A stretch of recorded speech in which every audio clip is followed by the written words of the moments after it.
This is Josh Poed with First Contact Radio. I'm here with Stephen Bassett. He's here this time to give us some updates on what's going on. Last time we spoke with him was after the citizen hearing. So, Stephen, welcome back to First Contact Radio. How are you today, and what's going on in the world of the truth embargo? Well, it's good to be with you, Josh, as always. As you said, the last time we spoke, we talked about the citizen hearing on disclosure in Washington at the National Press Club, which is, the info on that is at citizenhearing.org. That's singular, citizenhearing.org. We accomplished the principal goal, which is to get this done and get it filmed. We've got 30 hours of it on high definition film, and we're editing that now into a 10 DVD set. And we webcast it to the world so people in media and on the Hill, Capitol Hill, could watch it, even though they could not come and attend, right? Can't be associated with the issue and all that. So we gave it some exposure there, got some reasonably good media coverage, quite a few articles. So what's going to happen next is we're going to take that citizen hearing on disclosure to Capitol Hill. And it's a pretty simple maneuver. The concept is this, that the reason that there have not been hearings on the AT issue since '68, when there was a one-day event. I don't know if it was all day, but it was no more than a day. I think there were 5 people that testified, and some papers were submitted. The people that testified were quite serious about the issue. I do not think the hearing was serious. I think it was part of a shutdown process that was underway, where the government was trying to get out from under the public pressure on the issue. Okay. So they held a hearing, let some people come in so they could say they'd done that. Shortly after that, the Condon report was issued, and saying that there's nothing to this. They used the Condon report to shut down Blue Book, saying, okay, that's it, we don't need to study this anymore. And then at the same time, they were closing down NICAP. They had thrown Keogh out, and there were actually some CIA people on the board, and they essentially took over NICAP, shut down all its operations, kept all the money for themselves, and NICAP disappeared. So this was their attempt to get out from under the issue in '68, '69. It worked for about 9 years or so. Things really cooled in terms of people pounding on the government's door. And then that started to change dramatically in 1978 when Jesse Marcel Sr. interviewed with Stan Friedman. And it's been pretty much all downhill for the truth embargo since. So what's the point here? The point is that since 1968, the evidence is amassed. The witnesses have come forward. Books have been written. Sightings have taken place. The internet has come into creation. Massive amount of information is being dispersed. Awareness of the subject is almost universal. And yet the Congress hasn't held hearings. And the reason is quite simple. The people inside the government that are in the know on this subject, and even managing this subject, are fully aware that if the kinds of witnesses that are currently available were to testify on the Hill to Senate or House committees at length, not some show thing where a couple people show up, the truth embargo would not survive it. These hearings would be extensively covered. There'd be a lot of cameras in the room. The media would be covering it intensely, and what they would see happen is what we demonstrated would happen with the citizen hearing on disclosure in D.C. We had 40 witnesses, strong witnesses, 10 countries, testified in 20 sessions, 21.5-hour sessions over 5 days, 30 hours, to 6 former members of Congress, 3 Republicans, 2 Democrats, and 3 Democrats, 2 Republicans, and a Libertarian, 5 Congress people, and 1 senator, who were relatively neutral on the subject, and they virtually were blown away by the testimony. as is to be expected. And they showed that transition on camera quite emphatically. It's never been done before. It was the highest concentration of evidence ever presented one time, one place. And we have it all on film. So, what we intend to do is to essentially launch the most intensive, comprehensive effort to get hearings in Congress ever. And if we get them, and I think we will, the same witnesses, and very likely others, equally important, that were not at the citizen hearing, but will be more than happy to testify on the Hill to Congress, will present to real congressional committees, some cases as many as 20 members per committee, and that will end the truth embargo. Okay. So that's what's coming. Now, how are we going to do it? It's actually not complicated, and the public can play a critical role. In early January, depending upon it's based on when we complete the editing, this huge editing project, which we are raising funds for at citizenhearing.org. There's a funding campaign there you can check out. We're trying to raise the money to get this done quickly, so we get, we need to get more editors on this. When that's done, we will deliver 535 sets of the DVDs to the entire House and Senate, which will be about 5,350 discs.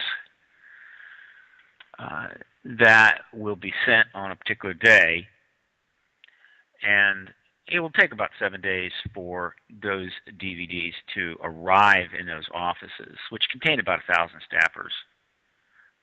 So you have 1,000 staffers with 1,000 computers, with 1,000 DVD players, and they're about to get 5,350 DVDs of an unprecedented event showing former colleagues of theirs listening to key testimony on the ET issue, testimony that essentially confirms the ET presence. The DVDs will be accompanied by a letter signed by many, many witnesses requesting that they meet with PRG, Paradigm Research Group's lobbyist, me, to discuss the content of the DVDs they just got, and also calling for hearings immediately.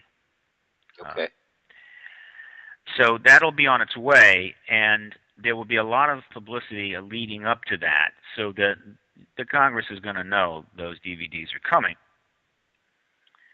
But while they're in transit, I'm going to go on national radio and television and ask every American who's listening to take a couple of minutes, just a couple of minutes of their time, and send a tweet, and of course we will provide all the Twitter addresses, or an email, and it's easy to get this information, and we'll set up the links for that, to their 2 senators and a congressperson. It's 3 representatives that represent them in Congress, requesting that they meet with PRG's lobbyists, me, and also that they hold hearings.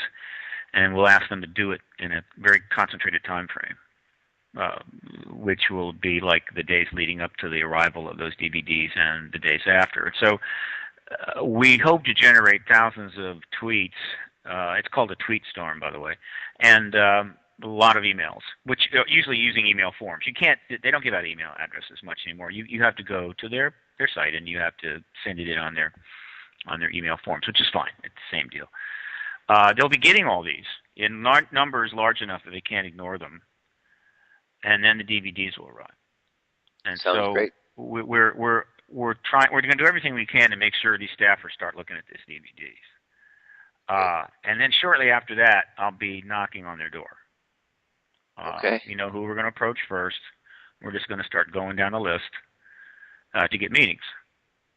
Not too long after that, we will be sending letters to the key committee chairs, and these letters are going to be signed by former members of Congress and maybe some other political notables, requesting that the chairs convene the meetings. And we're doing this while we're trying to get members of the committees to to make a decision to approach the chairpersons and request that these hearings take place. Then I will publish a list of all of the offices that are declining to meet, and we'll go back to the public and say, look, now we want you to contact all of these offices, whether they're your representative or not, tweet and email them, and basically politely request that they reconsider their decision to not meet on this subject. Meanwhile, there will be press, releases being sent out. So there's not going to be too many people, I think, in the country that won't know within, say, 30 days of the launch of this, plus the pre-publicity, that Congress is being significantly, how would you say, approached? Challenged, that's a good word. Significantly challenged to finally hold hearings for a large number of military agency political witnesses, many of which had substantial security clearances and have profound evidence. That's a very well thought out plan. Well, yeah, I've been working on it for about 16 years, so yeah, probably well thought out by now. Yeah, it's well organized and very well thought out, and so good job on that. Yeah, it is really, we need funding. I mean, we were trying to raise funding at paradigmresearchgroup.org. There's a very clear link to the funding modalities there, both WePay and PayPal, so that we have the funds for me to operate extensively in Washington. I mean, I say on the Hill for at least 3 months. Hopefully we can get some support there. But whatever, I mean, even with little money, theoretically, I can do everything that needs to be done. And if it works, then the hearings will take place sometime probably in March. There's no question we can deliver the witnesses, not an iota of doubt there. And these witnesses will be every bit as powerful as the witnesses of the citizen hearing, many of which will be the same. And the media will do its thing, and that'll be that. We anticipate that there'll literally be a media frenzy generated by these hearings that will force the president to cut a deal with the military intelligence groups and make the announcement. That is the game plan. But key to it is the public participation. We're going to ask them to take a couple of minutes to send a tweet and an email. A couple of tweets, a couple of emails, obviously, because there's three representatives for every American. And if the public's willing to take those few minutes, it's going to be hard for them to ignore. And then, if I get the meetings, in other words, for those members who are, working more on behalf of their constituents and the American people than they are on their own self-interest, agree to meet, whether it's a high-level staff or the member themselves, and I'm allowed to get in front of them and essentially make the case, certainly accompanied by either they or their staff reviewing some of the CHD, the Citizen Hearing Disclosure content. I think that we can very much persuade some of these members to act. And there are a couple of reasons why they will, I think, respond. One is that the fact is that the hearing is a very, very safe process for them. We're not asking them to come forward and make some pronouncement about their beliefs on the ET issue. All we're asking them to do is to call a hearing for the committee that they sit on and allow the witnesses to come in and testify under oath, and they just sit there and listen. And they can ask the odd question if they want to. So they're not being asked to join up. They're simply being asked to do their job, and they'll be doing it as a committee, and which means that there's 15, 20 of them in some cases. So it's not like anyone will be singled out by the media to be ridiculed in the standard fashion that the truth embargo allows. So it's really not difficult for them, or particularly that risky. A little bit more risky for the committee chair, I suppose, that has to sign off on it. And secondly, this is definitely a factor, and one of the reasons that we're making this move is that for a whole lot of reasons, the U.S. Congress right now is probably at its nadir. It's as bad as it's ever been. I mean, there are a lot of people saying it's the worst Congress in history. Uh, its approval ratings are the worst that have ever been recorded. Um, it's the subject of ongoing daily jokes by the usual satirists and talk show hosts, uh, comedians. I mean, who wants to go to work every day for a company or an institution that's getting pounded like that? And more importantly, who wants to have to go out and campaign relentlessly to raise millions of dollars so they can get reelected to that same place? I mean, this is not good for any of them. So I think that we've got a strong case to make that they've got nowhere to go but up. Right. And that the way up, really, and it's not hard to see this, well, it's going to require them to, one, take on a major issue that has impact. Globally would be even better, which this does.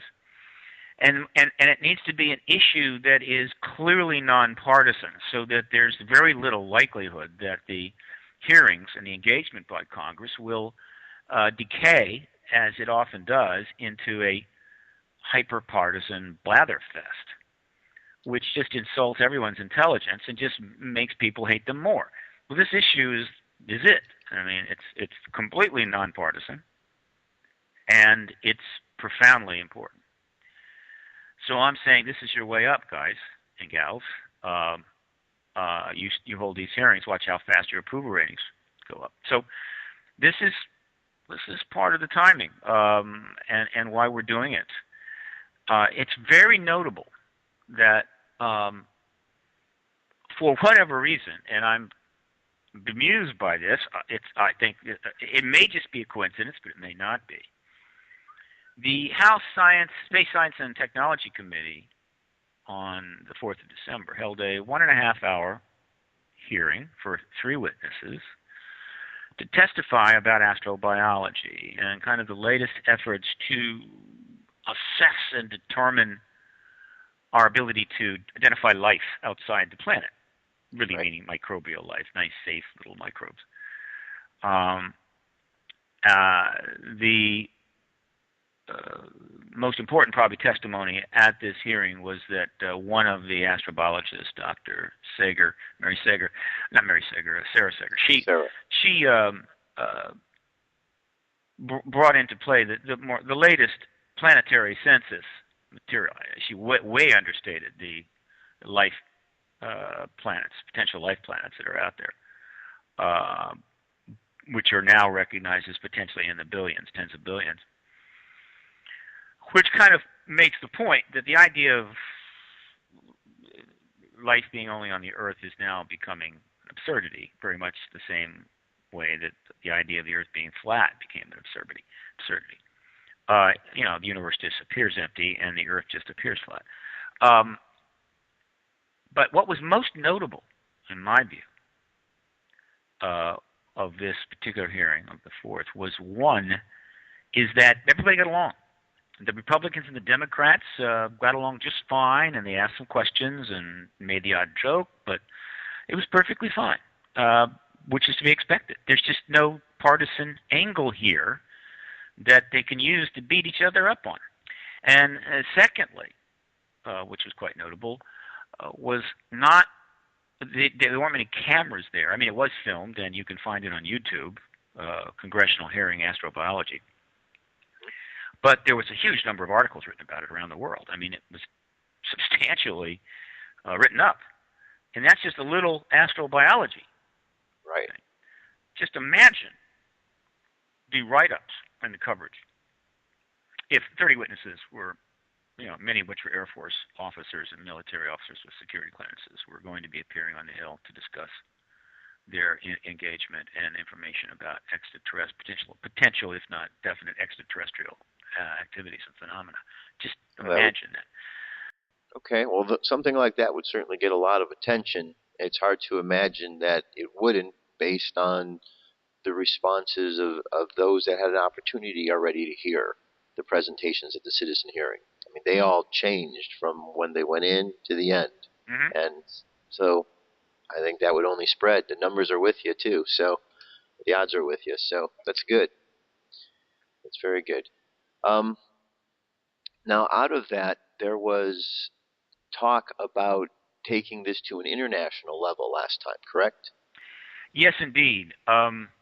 We are going to be simultaneously pursuing an international approach.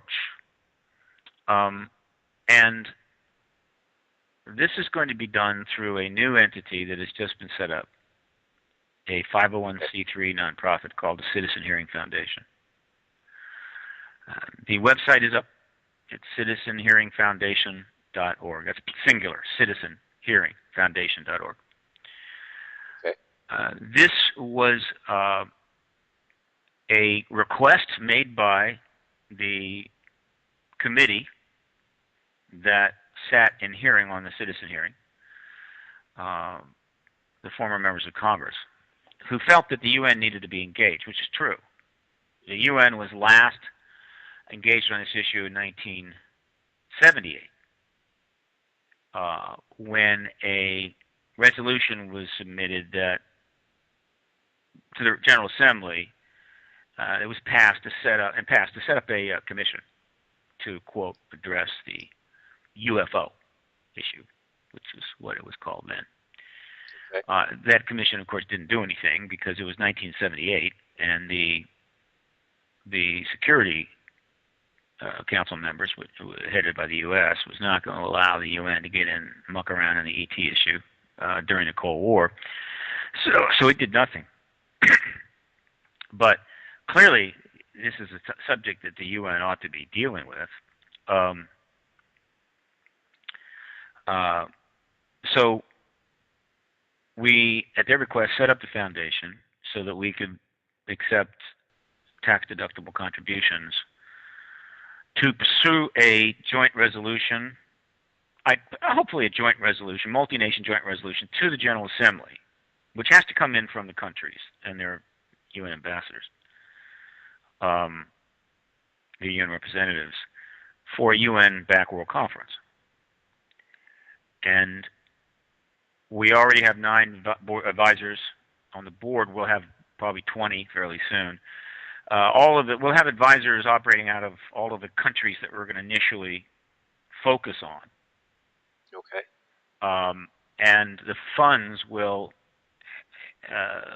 cover the cost of their pursuing the contacts with their executive branch, media, and so forth to develop the interest in that country to consider being part of this resolution. And a joint resolution means that more than one country's UN representatives agree on a language, and they submit it together. Now, the fact is that a single country could do this, and if the country was a fairly substantial country were to submit a resolution, it would get sufficient attention that it could very well pass.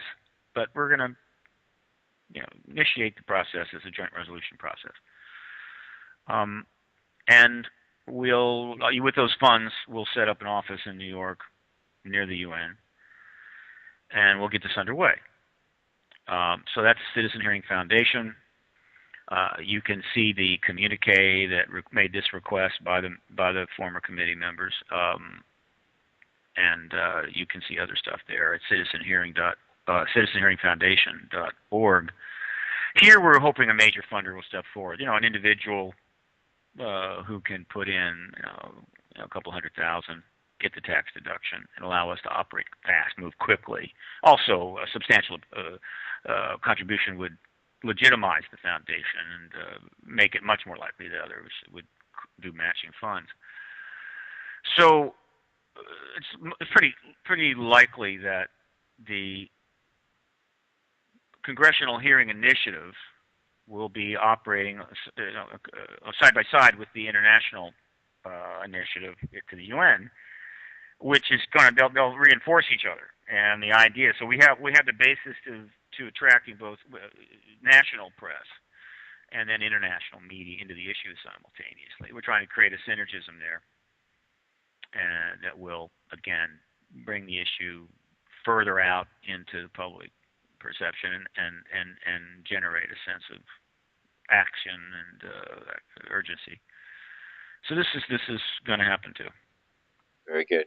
All right, so I'm looking at the petition at avaaz.org, and this is the petition that is in regards to this, what we were just talking about, this international movement now. Well, yeah, there are a number of petitions that turn up here and there on the web. The web is a very easy way to do petitions, and this is one. avaaz.org has got one up there. It's been gathering signatures, so I publicize it. It's not a PRG petition, but it's there. Oh, okay. All right. I thought it was one of you. No, but it's cool to have people do that. So I published that. Now, PRG's petitions, though, are not they're not done just to have a petition up. They are all about the White House, and so as part of our initiatives right now, we have the Disclosure Petition Initiative, and that started back in September of 2011. We submitted 5 disclosure petitions to the White House, and the 6th, which will, not surprisingly, be about the Congressional Hearing Initiative, will go up on the White House website in January. And that's what's important here, and not on some petition site like Avaaz or Change.org, which is fine, but the White House website. And that's the We the People project that they're still running, 2 years on now. And this petition will remain up for 30 days. In order for it to get a response from the White House and remain up permanently, it has to get now 100,000 signatures. And I'm not going to invest the resources to promote it to the point where it can get that many signatures. It's just too difficult. But we'll get signatures, and it'll be up for 30 days, and obviously available for the media and everyone else to go see. But these petitions are important because everyone was up on the White House website for at least 30 days. But the first one, which you can find at disclosurepetition.org, disclosurepetition.org. The first one was a game changer. It went up on September the 22nd. It got the necessary signatures very quickly to get a response from the White House. That response came on October the 4th, and you can find that response at disclosurepetition.org as well. And that response was key to this ongoing advocacy process now, leading, I think, to the end of the truth embargo. The White House responded that there was no evidence at all for the ET presence, or that even life outside the planet, or that the government was hiding anything, which is rather remarkable. All false, of course, and patently false and indefensibly false. And that's fine. You say, okay, fine, the government lies. But what's important is this is in writing. It's the first time in history that the executive branch of the U.S. government has ever put its position in writing. And that's important because now it's fixed. It's policy. More importantly, it's still up on the website. It's the policy of the Obama administration, and it's sitting on their website, has been for 2 years. Now, so we have a fixed target. So what we do is just piling the evidence on top of itself and shoving that evidence out in front of the political media, showing that, well, here's all the evidence the White House officially states doesn't exist. Doesn't that trouble you? And, of course, nothing did that more than the citizen hearing on disclosure, where we put 30 hours of testimony in front of the media. So at some point, the media is going to have to decide what are they going to do about the fact that the official position of the White House is these 3 statements, and it's clearly obvious from the evidence that those statements are all false. Now, the truth embargo, under the truth embargo, as things are, the sort of the institutionalized reality of the truth embargo, they're not supposed to do anything, which has unfortunately become a pattern with respect to a lot of things, not just UFO related or ET related. So the government does something, and the media sort of knows, well, we're not going to do anything about that, and all sorts of mischief ensues. But that written position was a gift to us. I even wonder to this day if it wasn't intentional, that the White House, which is still incapable of taking action on this because they don't have the cooperation of the military intelligence managers on this, was saying, well, really can't say anything positive and really can't take any action, but here's a gift. We'll put an absolutist position in writing that we know you can shred. If that's true, it was brilliance, absolute genius. Maybe one day we'll know. But either way, we are shredding it, and of course the hearings, the congressional hearings, will completely demolish it. And so, the day those hearings start, you can be sure that Paradigm Research Group is going to make it crystal clear to every news operation in the country. The White House has stated a position. There's no evidence whatsoever, and all of that evidence is about to come out in congressional hearings from dozens of high-level witnesses.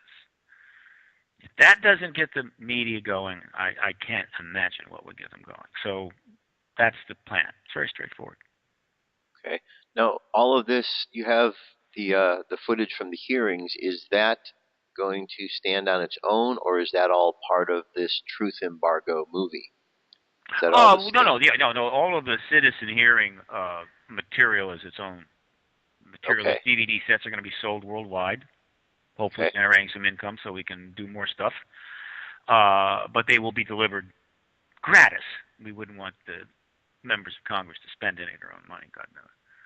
Right. It'll be gratis to the 500. We'll also probably almost certainly send the sets to about 100 UN ambassadors, UN ambassadors from 100 countries, and U.S. ambassadors from 100 countries. So it'll be a total of about 735 sets will be sent out to officials. We'll be selling them. The Truth Embargo movie, the documentary, is separate. Okay. Now that's developing at the website truthembargomovie.com. It's still in development, early development. We have a lot of work to do there, more filming to do. We need to raise about $250,000, so we have a crowdfunding campaign with incentives for people to help support the movie now. We're hoping people will catch on there, and you can find that easily at truthembargomovie.com. The documentary is also part of the process. It's going to be an effort to, and you'll be hearing more about this, to try to create a personal narrative, some personal narratives and threads that will communicate the concept of the truth embargo and the disclosure movement to the people in a way that they can connect with, right? As opposed to just a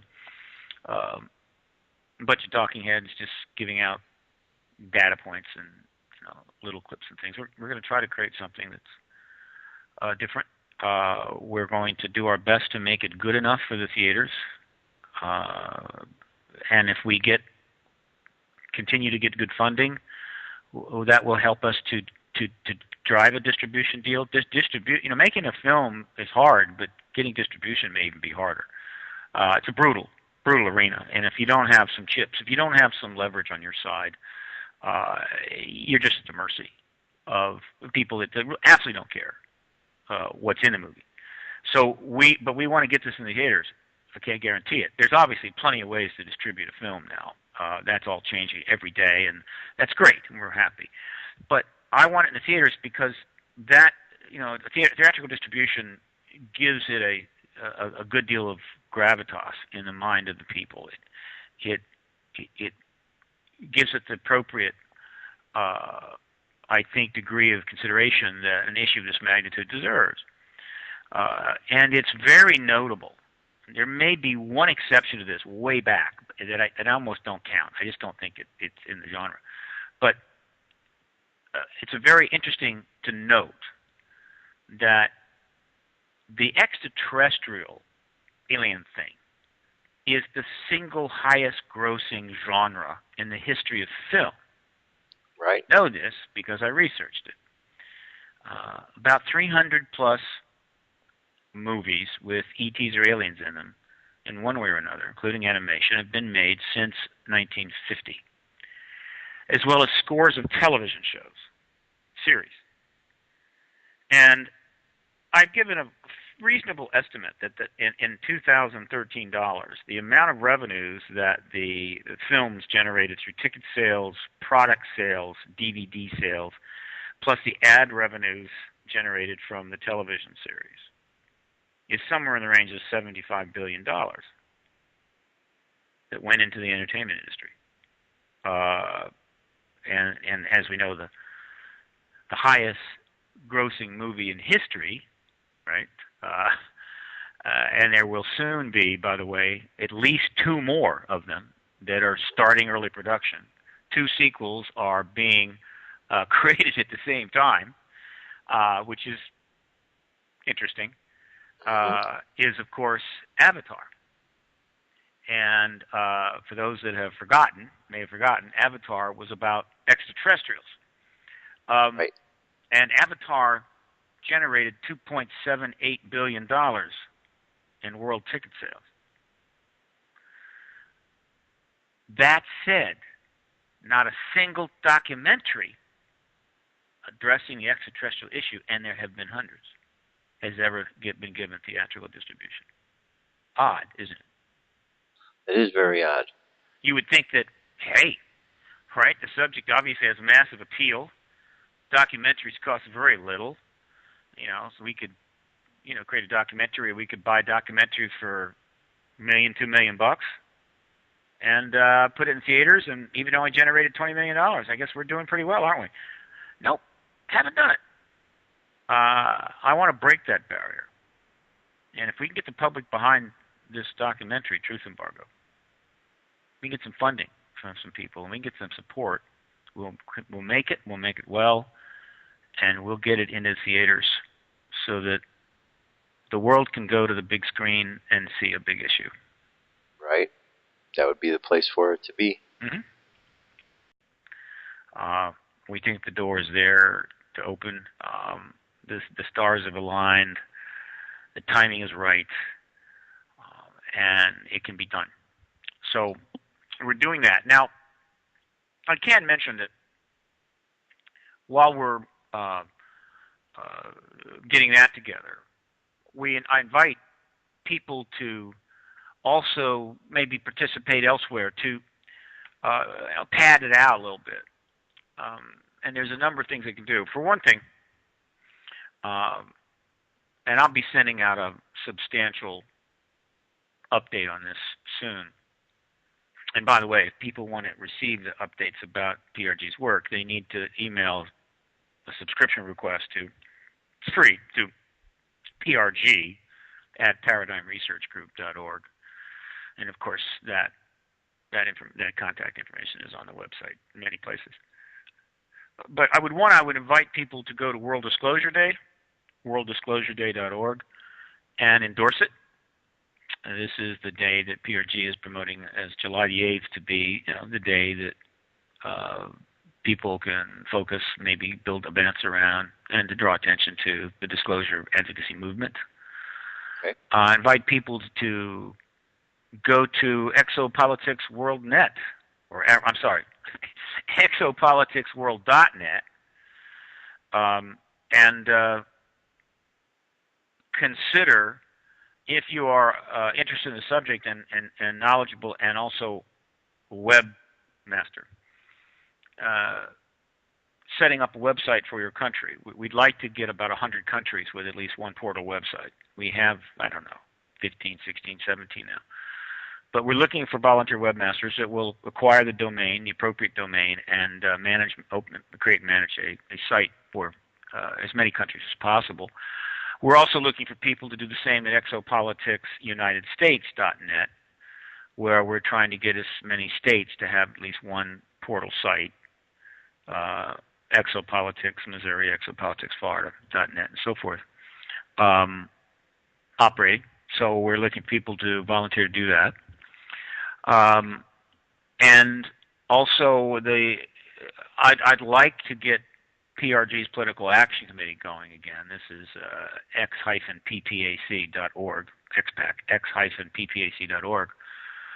That's the Political Action Committee for PRG. If we can get funding going into that, the intention is that next year the Political Action Committee will offer contributions to any congressional candidate, either party, that is willing to call for congressional hearings during their campaign on the ET issue. If they're willing to do that, we'll send them some money. So if people would like to get involved at XPAC, fund it, we'll be able to throw that in. And it's, the amount of money that you can get is not a great deal, but it's a great media attention for the issue. So XPAC, we'd like to get that in play. And then there's another site called factsonwashington.org. Washington.org is the one of the places we're going to be orchestrating the Twitter campaigns and the email campaigns. There'll be others, and this is where we'll provide the key information, where people can quickly identify their contact information for the congressional representatives, and also the tweet tags and all that. We invite people to go there and pay attention. Factsonwashington.org. And there's some others. Let me see, some other stuff that we're involved in here that could be useful. Oh yeah. Now we have a substantial Facebook presence. So obviously ParadigmResearchGroup.org has a page. Citizen Hearing on Disclosure has a Facebook page. Exopolitics World Network has a Facebook page. We certainly invite people to go and join these pages, either join the group or like the page and contribute. So again, that would be useful. And I've got a Facebook page as well, but unfortunately I'm maxed out at the 5,000 limit. Really, it's almost impossible now to add anybody. So this is kind of the full package of things going on, and the more people that get involved with all of these, the more presence it has, and that's useful. Because the media, what happens is we generate media. The media will then go check out these pages, and they will see the level of interest, and that's important. We haven't held an X conference. I don't expect, x-conference.com is the website for that. We held 6 of them. I don't expect to hold another one until after disclosure, but after disclosure we will definitely hold another X conference or 2. And then, of course, as I mentioned, disclosurepetition.org is where the We the People petitions are housed. You can see the past ones, and of course you can link to the initial one, which is still up on the White House website. So we like people to visit there. This is sort of the full scope right now of PRG's activist work. It's a lot. It is a lot. The only thing that's really limiting how much these do is funding. Funding is brutally difficult to get.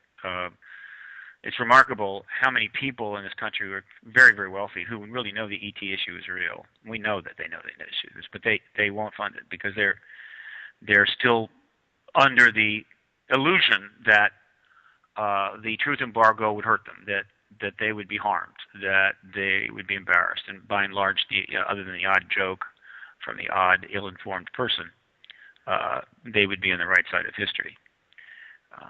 So there have been a few that have stepped forward. Certainly, the backer of the Truth Embargo movie and citizenhearing.org did. And he was Canadian. We still haven't gotten an American to come in anywhere near that level. But then the Americans have been bombarded with the Truth Embargo's propaganda forever. I mean, since they were born, practically. It goes back to late 40s. Right. So there's this, it's successful. One of the most interesting things, and we can probably finish up on this. One of the most interesting things I'm looking for as we move towards the congressional hearing campaign and initiate it is there are, I think, people in the government in the know on this subject who are part of the management of the ET subject, who I think fully aware that the truth embargo ends if the hearings on the Hill are held. Not some 2-hour token hearing, but I mean the real deal. Right. You got it's raining Air Force officers with security clearances, and they know that's it. And so, on that basis, these hearings cannot be held.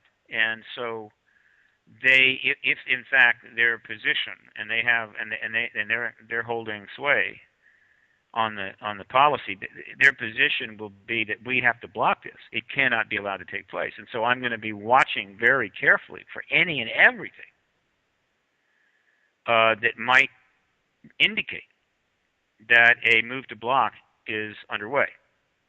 Okay. And it can come from any number of directions. I mean, there's so many ways that you could try to make that move. On the flip side, however, if no effort is made to block, that would be a crystal clear indicator that the position of the insiders is one of let it be, meaning, we would probably prefer that disclosure was held off, but we're not going to stop the process. If they can get the hearings and the hearings go where they go, then that will be it. And that would be a very significant thing to know. If that's where the government's position is, that would just confirm that we're just about at the end of the race. So this is going to be a significant test. Yes, probably the greatest test so far of the government's commitment to truth embargo post World War II. I mean, post Cold War, rather. So all of this, is going to unfold in the next 60 days. I'm excited and eager to get going, and we hope that as much support as possible will turn up from the American people who go to these websites and see what we're doing. TruthEmbargoMovie.com, ParadigmResearchGroup.org, CitizenHearing.org. Thank you very much, Stephen, for being on the show. I appreciate it, and we'll talk to you next time. Absolutely.